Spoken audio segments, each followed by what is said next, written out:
संस्कार किसको कहते हैं? लोग नहीं कहता इसका संस्कार खराब है, इसका संस्कार बढ़िया है। और प्रारब्ध कर्म का विज्ञान क्या है, यानी जो आपने अब तक का जो काम किए हैं उसका विज्ञान क्या है।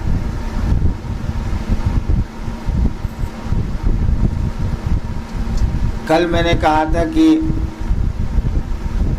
आज के लिए सवेरे चर्चा शुरू करूंगा, अभी समय पूछा तो मालूम हुआ कि 8 बजने को। मैं यही सोच रहा था कि आदमी के बस में कुछ भी नहीं है।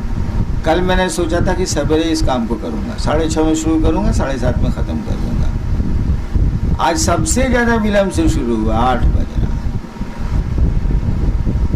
हाँ चलिए, संस्कार किसको कहते हैं समझिए। मान लीजिए एक आदमी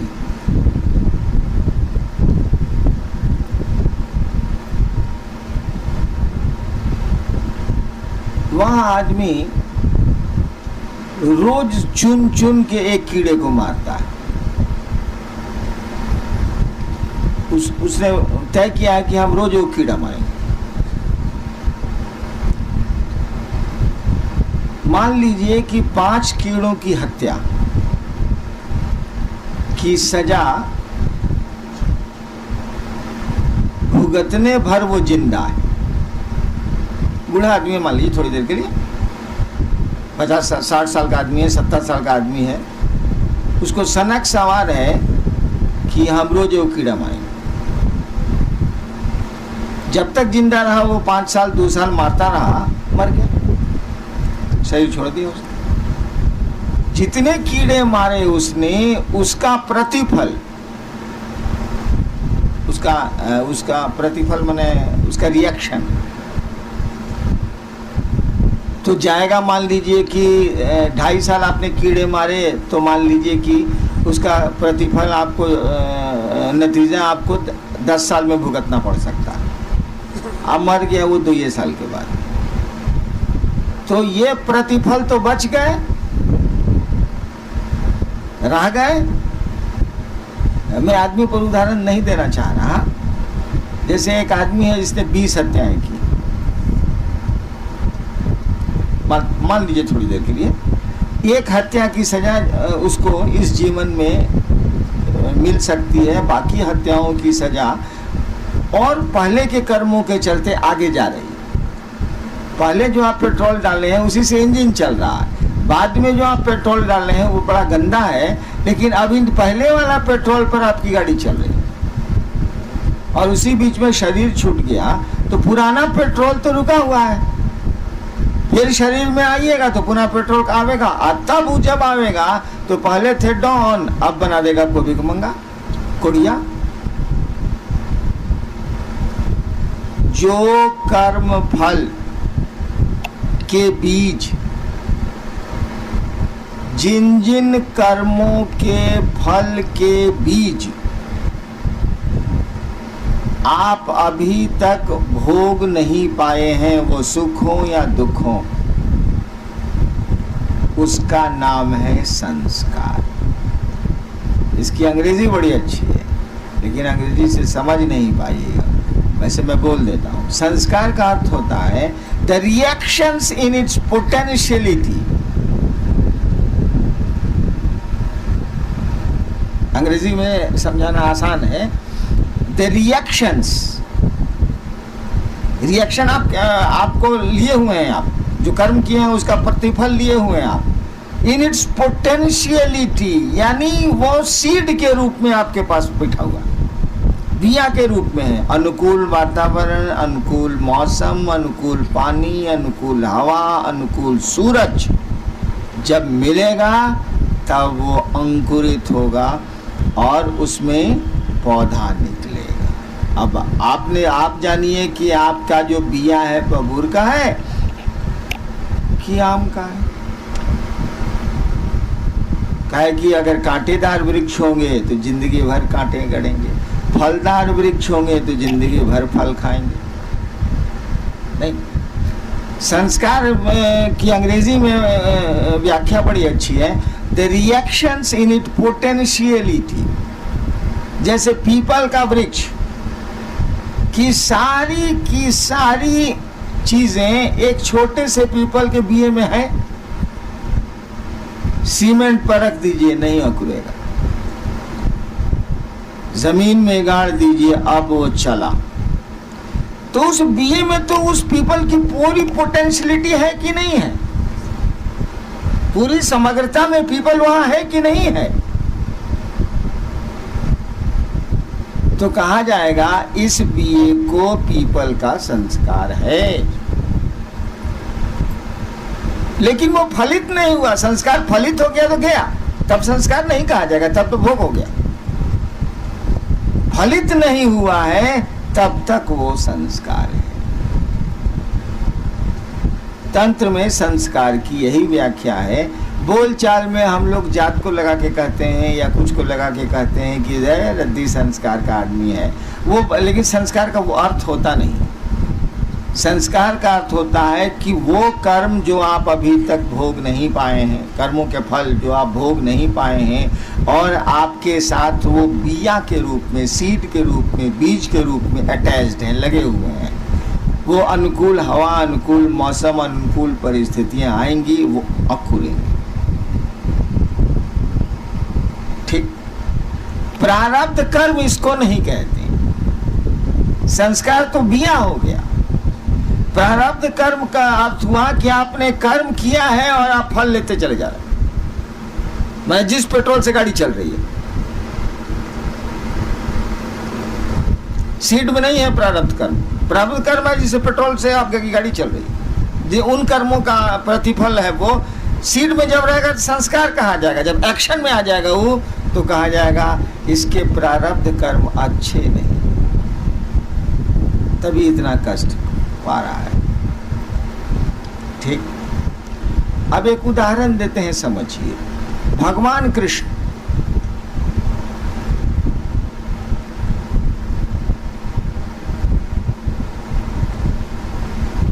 ने तो नहीं कहिएगा, भगवान कृष्ण के रहते उसमें उनकी सहभागिता रही है, इन्वॉल्वमेंट रहा है।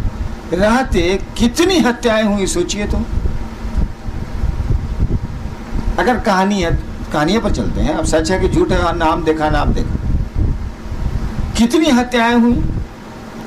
यानी भगवान कृष्ण को तो आने वाले 2-3 हजार जन्मों तक उसको तो पैखाना का पिल्लू बना देगा, बना देगा। काहे कि आपको जैसा कर्म किए हैं उसका फल सीड के रूप में है, तो एक्शन भोगिएगा ना, रिएक्शन भोगिएगा ना। बना देगा? नहीं बनाएगा। क्यों नहीं बनाएगा? इसीलिए कि ये कानून तो धरती का न है, आसमान का नहीं न है। भारत का कानून पाकिस्तान में नहीं न चलेगा भैया, नेपाल का कानून भारत में नहीं न चलेगा। हम स्पष्ट हो रहे हैं।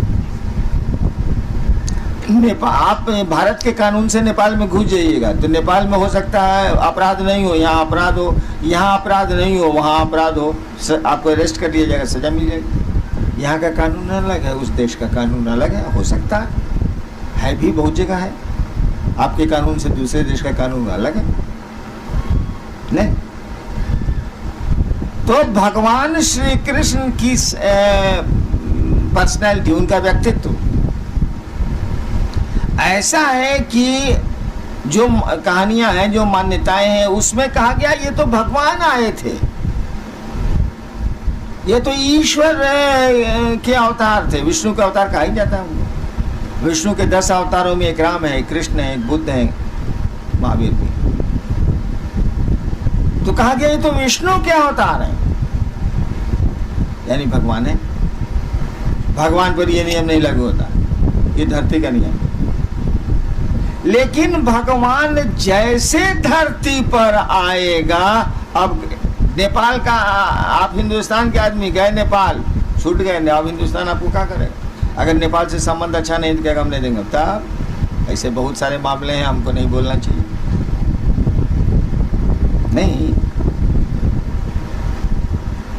लेकिन फिर आप नेपाल से इंडियन टेरिटरी में घुस गए, भारत की सीमा में प्रवेश कर गए, तो पहले से रखा हुआ वारंट ऑफ अरेस्ट अपराध के चलते आपको धर लेगा,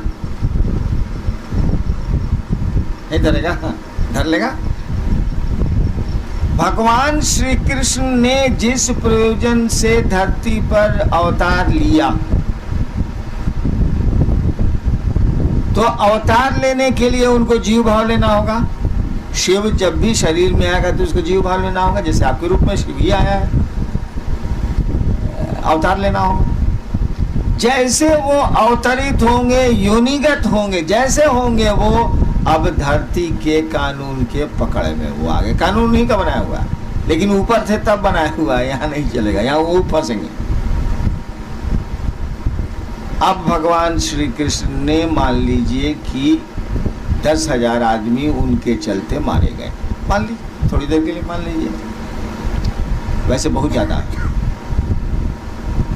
अब वो फिर उनका शरीर छूटा, बहलिए का तीर लगा। वैसे गंजन तो भगवान श्री कृष्ण का इसी जीवन में इतना हो गया कि मत पूछिए उतनी कहानी, क्योंकि महाभारत के बाद 36 साल श्री कृष्ण जिंदा रहे। आप नहीं जानते हैं कि 36 साल की हिम क्या। महाभारत जब खत्म हो गया, 18 दिन तो चलबे किया, उसके बाद 36 साल 107 या 8 साल की उम्र में उन्होंने शरीर छोड़ा। 36 साल वो जिंदा रहे और उनकी आंखों के सामने पूरा का पूरा यदुवंश समाप्त हो। उनकी आंखों के सामने उनके दोनों बेटों की हत्या हुई। हत्या नहीं हुई, उन्हीं के सामने उनके बड़े बेटे को मार के, बैठे हुए हैं पेड़ की जड़ के पास, मार के जूतों से उसके सर को रगड़ा जाने लगा। तब जाके श्री कृष्ण को थोड़ा क्रोध आया, उनके सामने बेटे उनके मारे गए, आपसे में लड़के मरे, कोई दूसरा नहीं मारा। उसके बाद जो खून का मारने जाने से जो खून का छींटा उनके देह पर पड़ रहा था, बैठे हुए थे पेड़ की जड़ के पास, छींटा जो पड़ रहा था उसी को धोने वो वहां गए थे। और धो के जैसे फिर वहीं एक पत्थर पर बैठे ही थे वो कि तीर आके लगा। पारधी आया दौड़ के, कहा कि पहचान लिया, कहा पारधी मैंने बह लिया। पारधी आया दौड़ के, कहा कि भगवान हमसे भूल हो, हमने समझा एक चिड़िया खूबसूरत सी है, लाल ओठ है उसके, मैंने तीर चला दिया। धुंधला था, अभी सुबह नहीं हुई थी पूरी तरह, धुंधला था, आज जहर वाला तीर था चला।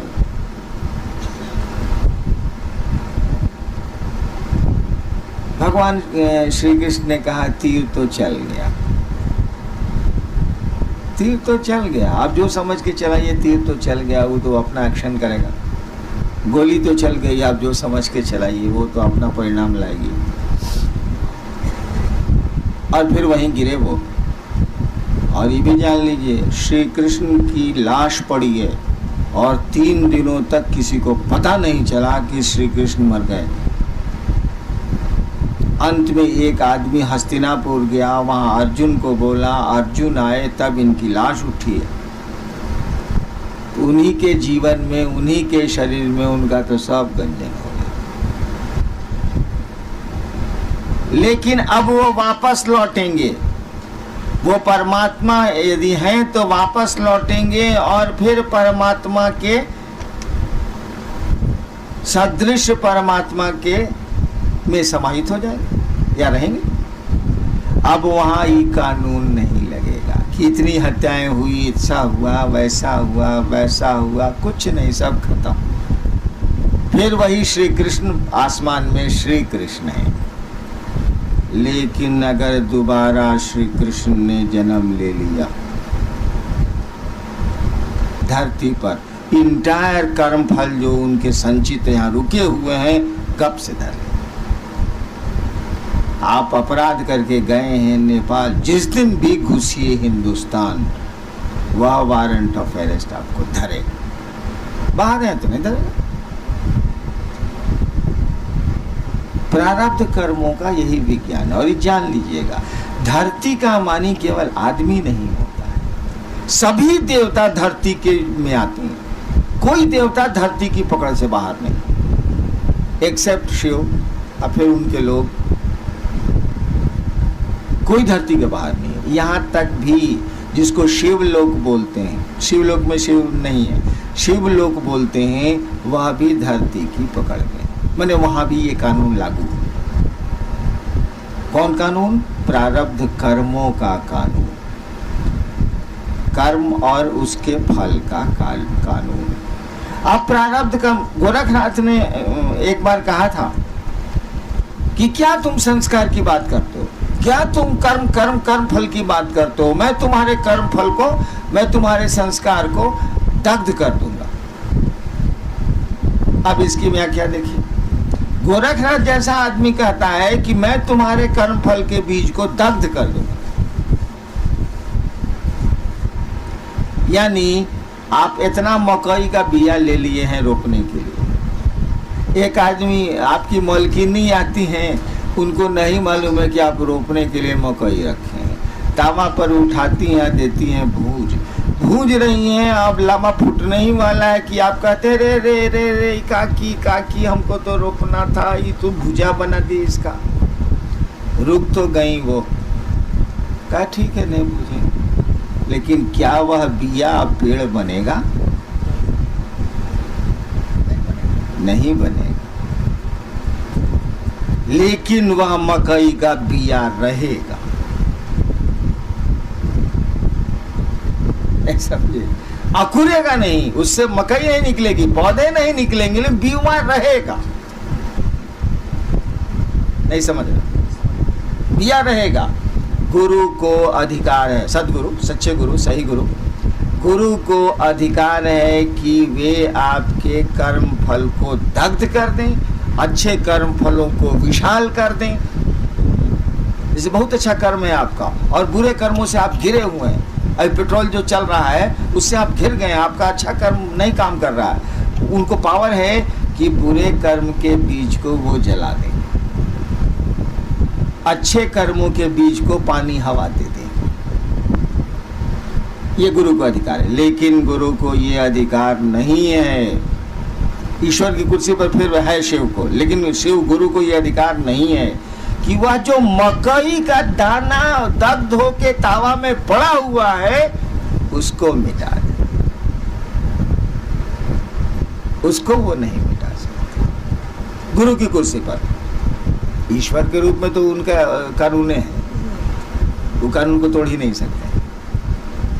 गुरु की कुर्सी पर आपके कर्म फल को वो इनहेंस करके, बड़ा करके विशाल कर सकते हैं। एक क्षण के संस्कार को, एक क्षण के आपके कर्म फल के बीज को, जिसमें साधु होने की कैपेसिटी है, वो एक क्षण है बस। एक झोंका आया, महादेव इतने अच्छे लगे, इतने अच्छे लगे, इतने अच्छे लगे, लेकिन ये झोंका रहेगा मुश्किल से 2 घंटा। इसको खींच के ले जा सकते हैं 200 साल। मैं 200 साल तक आपको महादेव अच्छे लगते रह जाएंगे और इसी बीच में शिव हो जाएंगे। गुरु को यह भी अधिकार है कि कोई कर्म फल आपके साथ लगा हुआ है जो 20 वर्षों तक आपको परेशान करता रहेगा और गुरु के काम में वो बाधक बनता रहेगा। आपके दृष्टिकोण से काम नहीं होगा, उनके दृष्टिकोण से होगा। तो वो 20 साल के कर्म फल को 1/1 करोड़ हिस्सा में पास करा दे। 1/1 करोड़ हिस्सा सोचिए में पास करा दे, पता नहीं चलेगा, ये उनको पावर है। लेकिन वो सीड को नहीं हटा सकते, सीड रहेगा, वो उतना आपको लेना पड़ेगा। बिया का भक्षण आपको करना पड़ेगा, वो बिया आपको लेना पड़ेगा, उसमें गुरु कुछ नहीं करेगा। लेकिन वह बिया पेड़ नहीं बनेगा, अंकुरित नहीं होगा, यह गुरु कर सकते हैं, उनको पावर है। सही गुरु को, उनको पावर है। लेकिन बिये को हटा देने का पावर मात्र शिव को है, क्योंकि मात्र शिव माने महेश्वर शिव, ईश्वर शिव, भगवान, उनको है और वो उन्हीं का कानून है, इसीलिए हटाते नहीं है। उन्हीं का नियम है, उन्हीं की इच्छा से ये सिस्टम चल रहा है, इसीलिए हटाते नहीं हैं। अब सुनिए, मैंने कई बार कहानियाँ सुनाई हैं कि एक आदमी था जो कथा पढ़ता था और भगवान का बहुत बड़ा भक्त था। एक गांव के बाहर आया और पहले तो नियम था ना कि कोई साधु आया है गांव के बाहर तो गांव वाले उसको भोजन वोजन कराते थे। तो लोग कथा सुनने शाम में जाते थे और कथा सुनते थे और गांव के लोग उसको भोजन देते थे। गांव के बाहर एक मंदिर के बाहर टिका हुआ था। एक औरत थी जो प्रतिदिन खाना बना के ले जाती थी, उनको खिलाती थी, पानी ले जाती थी, पिलाती थी और ये सिलसिला 6 महीने तक चला। समझ रहे हैं? 6 महीने तक चला। 6 महीने के बाद उस कथावाचक भक्त को कहीं वहां से अब जाना था। उसने रात में कहा कि देखो मैं परसों चला जाऊंगा, तुम 6 महीने से मुझको भोजन करा रही हो, कुछ चाहिए तो बोलो। उस महिला ने कहा हम कुछ चाहने के लिए आपको नहीं खिलाते, हम तो आप साधु हैं, हमको श्रद्धा है इसीलिए खिलाते हैं, हमको कोई ज़रूरत नहीं है, कोई इच्छा नहीं है, इसके चलते हमको किसी चीज़ के लिए, किसी चाहत के लिए आपको खिलाता हूँ, ऐसा नहीं। कहने नहीं 6 महीना तुम खिलाई हो, कुछ तो हमको देना चाहिए। कहते नहीं छोड़िए, हम तो ऐसे ही आपको खिलाते थे, कुछ हमारे दिमाग में नहीं है, कुछ भी हम नहीं चाहें। ये एकदम जिद पर अड़ा हुआ था कि इतना दिन इसका एहसान है, कुछ दे दें। जिद किया इसने तो उस महिला ने कहा कि देखिए हमको शादी हुए 15 साल हो गए, हमको कोई संतान नहीं है। कहा ठीक है कल आओगी तुम खाना लेके, मैं परसों जाऊंगा, कल आना। रात में उसने अपने भगवान को वायरलेस किया, जिस जो भी उसका आराध्य हो। भगवान ने से इसने पूछा कि जी ऐसा ऐसा हुआ है, महिला बोली है कि हमको संतान नहीं है, हमको 6 महीना खिलाई है, आप बताइए कि उसको संतान है कि नहीं तकदीर में। भगवान ने कहा कि उसकी तकदीर में संतान नहीं। बात खत्म हो गई। दूसरे दिन वो महिला आई, कथा खत्म हुई, परसों इसको जाना था, मतलब दूसरे दिन सुबह इसको जाना था। रात में फिर सब चले गए तो महिला ने भोजन निकाला, लोटे में पानी लाया, कहा कि खा लीजिए।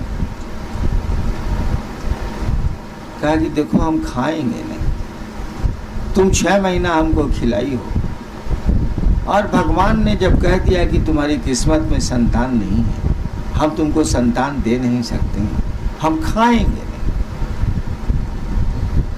बहुत जिद की कि भैया हम तो पहले भी कहा था कि किसी चीज के लिए आपको नहीं खिलाना है, आप खाइए। तो आप जिद किया तब ना हम बोले हैं, हम तो बोल भी नहीं रहे थे, हम चाय के लिए खिलाया भी नहीं था आपको। वो आदमी नहीं खाया, कहा कि हम इतना भी नहीं कर सके तो क्यों खाना खाया। और महिला जिद कर रही है खाने के लिए, नहीं खाया। वह महिला बहुत उदास मन से कि हम काहे बोल दिया, बाबा जी खाए नहीं, काहे बोल दिया। उदास मन से वही खाना और वही लोटा में पानी लिए हुए घर को वापस जा रही। चांदनी रात थी, जा रही थी तो गांव में पीछे रोड थोड़ी ही है, खेत की मेड़ है, खेत के मेड़ पर जाना है। ये बहुत दुखी थी, सोचते जा रही थी कि हम कौन पाप किया जो हम उनको कह दिया कि हमको संतान नहीं। ती भी बहुत, अब खाए कहे नहीं वो, यही सोचते जा रही थी। उधर से को मलंग साधु चला आ रहा था। अब मेड़ तो एक एक है, कोई उतरेगा तब ना मेड़ वापस करेगा, नहीं उतरेगा तो टकरा जाएगा। साधुओं भी मलंग था, वो कुछ सोचते हुए आ रहा था, वो ध्यान नहीं दिया कि कोई सामने से आ रहा है। यो बेचारी इस चिंता में थी, इसने भी ध्यान नहीं दिया कि सामने से कोई आ रहा है। दोनों टकरा गए, खेत के मेड़ पर दोनों टकरा गए। टकरा गए तो खाने का बर्तन और लोटा फेंका गया। बर्तन फेंकाया और लोटा फेंकाया तो साधु ने देखा कि अरे इसमें तो रोटी है। साधु ने कहा माँ रोटी है। बस बिना सोचे समझे 4 गो रोटी थी, 4 गो रोटी सब्जी खाया, और लोटा अभी खेत में टेढ़ा हुआ था, उसमें पानी था, पानी पिया और कहा कि माँ जाओ, मैंने 4 रोटियां खाई हैं, तुम्हें 4 संतान होगी। बिना बोले वो बोल गया, बात आई गई, खत्म हो गई। फिर वो कथावाचक भक्त 7-8 साल के बाद अपना फिर प्रोग्राम उसी गांव में बनाया। लोग जुटे, वहां महिला भी जुटी,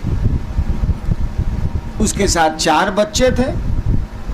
तो कथा हो रही थी, उस समय तो नहीं कुछ बोला। बाद में उसको बुलाया हो कि ये बच्चे किसके हैं? उसने कहा मेरे हैं। कहा रे, हमको तो भगवान ने कहा कि तुम्हारी किस्मत में नहीं है, तुमको बच्चे कहाँ से हो गए? उसने कहानी सुनाई कि ऐसे ऐसे मैं टकरा गई, भोजन गिर गया, वो साधु लगता है भूखा हुआ था, बिना कुछ पूछे खा भी लिया, पानी भी पी लिया। मैंने 4 रोटियां आपके लिए लाई थी, उसने कहा जा तुम्हें 4 बेटे हो। मुझको बेटे हो गए? कहा ठीक है जा। रात में फिर अपने भगवान को ही वायरलेस लगाई। कहा सरकार आप तो हमको बेइज्जत किया। का क्या हुआ? तो उसको 4 संतान हो गई और आपने कहा था उसकी किस्मत में संतान नहीं है। कहा था देखो यार, तुम पूछे थे तो हमने बता दिया कि उसकी तकदीर में नहीं है। वो ससुरा पूछी सूचिस कुछ नहीं, दे दीस, तो हम क्या करें? तब दे दीस तो दे दीस। तुम पूछने आए थे, वो दे दीस। कुछ पूछिस था वो हमसे, वो तो दे दीस, तब क्या करें? जोड़ना पड़ा हमको, दे दीस तो क्या करेंगे? देखिए, तकदीर में नहीं है, एक साधु ने जोड़ दिया। ये प्रारब्ध कर्म नहीं है, ये संस्कार नहीं है। मैं अपनी बात सुनाता हूँ। मुझको कुत्ते पालने का बहुत शौक, वैसे मैं है भी कुत्ता, हूँ भी कुत्ता, मुझको शौक है कुत्तों पालने का बहुत। बचपन से मैं कुत्ते पालता था, छोटा था तभी से कुत्ते पालता था। धनबाद में मैं जब स्कूल में पढ़ता था 6ठा-7वां में, तो मेरे पास 2 कुत्ते थे। एक का नाम था शेरा, एक का नाम था टाइगर। तो मैं ही पाले हुआ था, मेरे साथ रहता था दोनों कुत्ता। स्कूल से तो मॉर्निंग में चले आना है, 6ठा-5वां में साला स्कूल कितना देर का। मैं छत पर खुराफात करते रहता था। महादेव का एक फोटो था शीशा वाला, उसको निकाल के सीढ़ी पर लगा के, फिर पेट्रोल वाला टीन लेके पाइप लगा के साला महादेव के फोटोए पर पानी गिराते थे, उसके कांटी में घुसाने वाले पर साला 10 मिनट में फोटोए गल के गिर जाता था। यही कुछ मैं कर रहा था। तब तक नीचे 2-3 साधु थे, 3 साधु थे लाल कपड़ा पहने हुए, आवाज दी। तो हम ऊपर से बालकनी से झांके, देखा कि 3 गो साधु है बरामदा के आगे नीचे। दोनों कुत्ता तो मेरे साथ ही रहता था। हम का दोनों कुत्ता चला नीचे, मैं भी उसके साथ था। मैंने छिटकिनी खोली, छिटकिनी खोली तो तीनों साधु खड़ा था सामने। हमने कहा कुत्ता को, दोनों कुत्ता हाउ हाउ हाउ करते हुए तीनों साधु पर पड़ गया। तीनों साधु भाग चला। भागते भागते बोला, साला हम पर कुत्ता छोड़ा है, तुम IAC नहीं पास करे।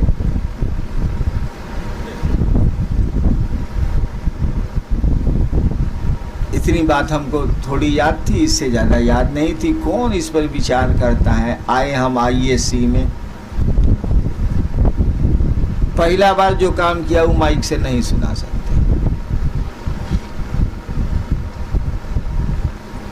एगो प्रोफेसर साहब अपनी बेटी उस हमारे क्लास में पढ़ती थी, आ रहे थे। हमें कहा प्रणाम सर, नया नया ब्याह किए हैं क्या? अब बेटी को कह दीजिएगा कि नया नया ब्याह किए हैं तो का आपका असर होगा। मैं कॉलेज से निकाल दिया। दूसरी जगह गया जहाँ ये टीचर थे, एगो हमारे साइंस के हेड ऑफ डिपार्टमेंट थे। हम किया क्या था बदमाशी, H2S गैस होती है ना, जो बड़ी बसाती है, साइंस के तो स्टूडेंट लोग हैं, तो उसको बरामदे में बना के उसमें क्लिप लगा दिया जाता है रबर में कि गैस नहीं लीक करे। खरी प्रयोग करना होगा तो उसको बीकर में डाला जाएगा, ऐसे बंद रहेगा। खुल जाएगा तो साला तो इलाका का इलाका गंधाइन कर देगा। तो मैं अकेले एक दिन जा रहा था कॉलेज में, ऊपर में लेबोरेटरी थी, वो जो पाइपवा में क्लिपवा लगा हुआ था खोल के हम पॉकेट में रख लिया, चले गए।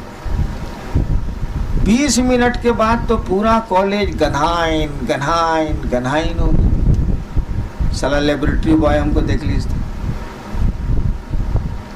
कह दिया HOD को, हेड ऑफ डिपार्टमेंट को, हमको बुलाया गया। हम कहा सर को हम तो नहीं जानते हैं सर, हम क्या जाने सर, तो नहीं है लेबोरेटरी बॉय आपको देखा है। हम कहा सर कौन चीज़ देखा है, तो हमको बाहर ले गया, H2S वो क्लिप लग चुका था H2S गैस के पास। कहा उसमें प्रैक्टिकल कंपलसरी था, अगर प्रैक्टिकल में फेल तो फेल।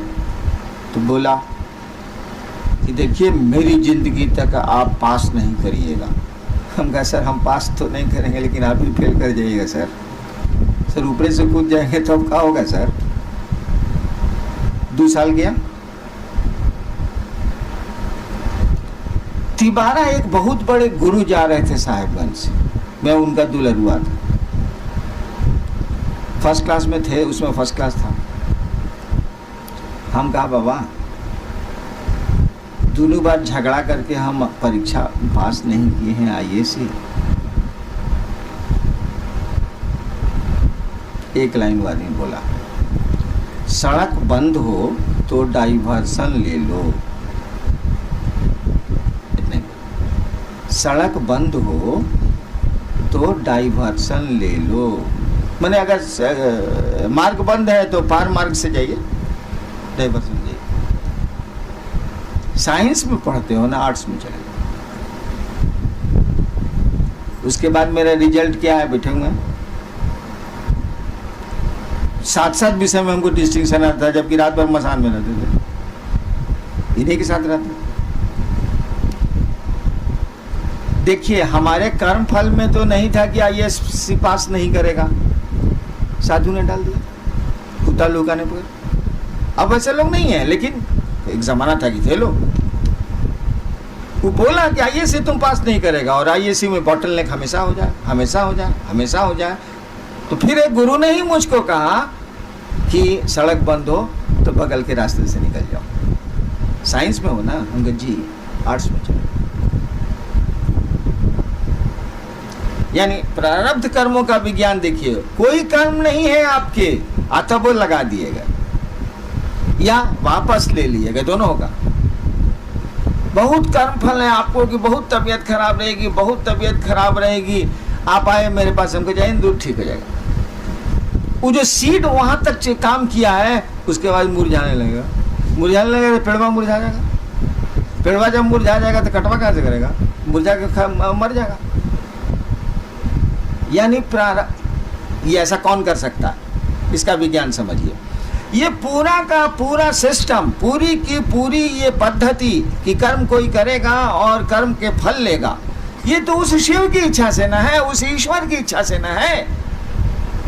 इसके पीछे जो कानून का बल है वो तो शिव की इच्छा है ना, पार्लियामेंट वहां थोड़ी है।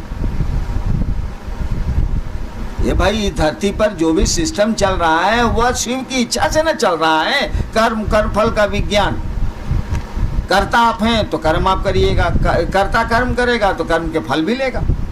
कर्ता आप नहीं है तो आप कर्म नहीं करेंगे। सब करे छथिन महादेव, बोली में नहीं मन बूझने लगा, आप कोई कर्म नहीं हो रहा, सब कर्म महादेव कर रहे हैं। हम नहीं करे छी हो महादेव जनथिन बा, भूख लगल छे जाई छी कुछ खाएला। अब आप करता नहीं है, तो जब करता नहीं है तो कर्म कैसे करिएगा। तो आपका मन तो बुझ रहा है महादेव करता है, आप तो माध्यम है, मशीन हो गए आप। तो कर्म ही नहीं कीजिएगा तो फल कहां से लीजिएगा। ये पूरा का पूरा सिस्टम उस शिव की इच्छा से न चल रहा है, इच्छा मन शक्ति, उस शक्ति से न चल रहा है। किसी ने अपने मन को शिव के मन से जोड़ दिया है। इतना बड़ा लोहा का गोला इतने दूर में ताप पैदा कर रहा है, एक दूसरा गोला भी आया और वो इतना थोड़ा सा गर्म हो गया, तो वो कुछ दूर में ताप फैलाएगा, हीट फैलाएगा। लोगों का मन कुछ लोगों का मन उस शिव से जुड़ जाता है, तो पूरा का तो पूरा नहीं, लेकिन कुछ दूरी तक वो जो चाहते हैं उस सिस्टम को उलट देते हैं, जोड़ देते हैं, घटा देते हैं। नहीं क्लियर हुआ?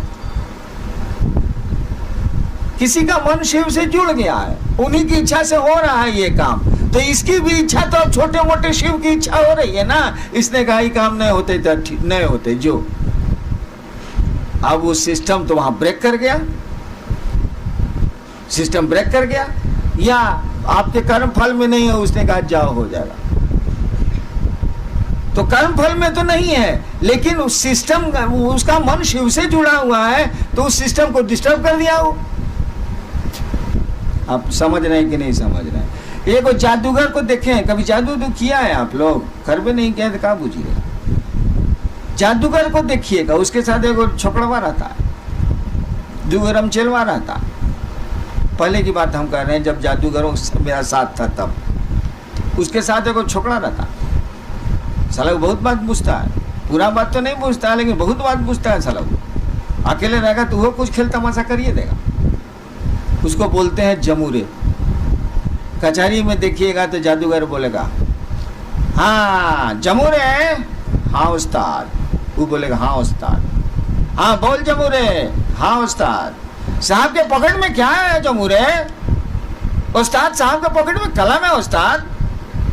कुछ नहीं है, बोला है कि पहला बार जब हम पूछेंगे तो कलम होगा, और दोबारा जब हम पूछेंगे तो रुमाल होगा, और तिबारा हम पूछेंगे तो पर्स। तो सोच रहा है 1 हुआ, 2 हुआ, 3 हुआ, 4 हुआ, 5 हुआ। वो पूछता है कि जादूगर करता कैसे ही धंधवा है साला, उल्लू कैसे ही बना था।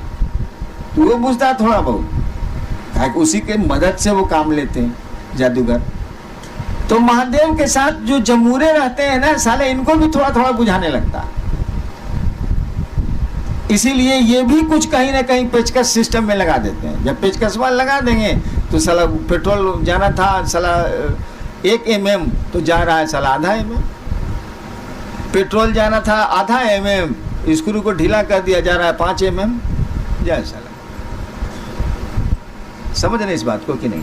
प्रारब्ध कर्मों का विज्ञान भी प्रभावित होता है साधुओं के, साधु में सही साधु, साधुओं के द्वारा, फकीरों के द्वारा, मस्त मौला लोगों के द्वारा, जिनका मन उस खुदा, उस भगवान से जुड़ रहा है। जुड़ जाए, ज्यादा जुड़ जाएगा तो साला बुझ जाएगा कि हमसे बढ़िया महादेव चलाते हैं, हमने बोलेंगे ठीक है। वो जब ज्यादा जानेगा तो वो ये जानने लगेगा कि हम कितना बढ़िया चलावेंगे, महादेव जैसा नहीं चला सकते। छोड़ दे रहे, मत पेचकस उठा। कौन जानेगा, जैसे हम लोग के जैसे आदमी कौन जानेगा तो नटवा टाइट है का खोल दिया जरा से, हाँ पानी जा रहा है।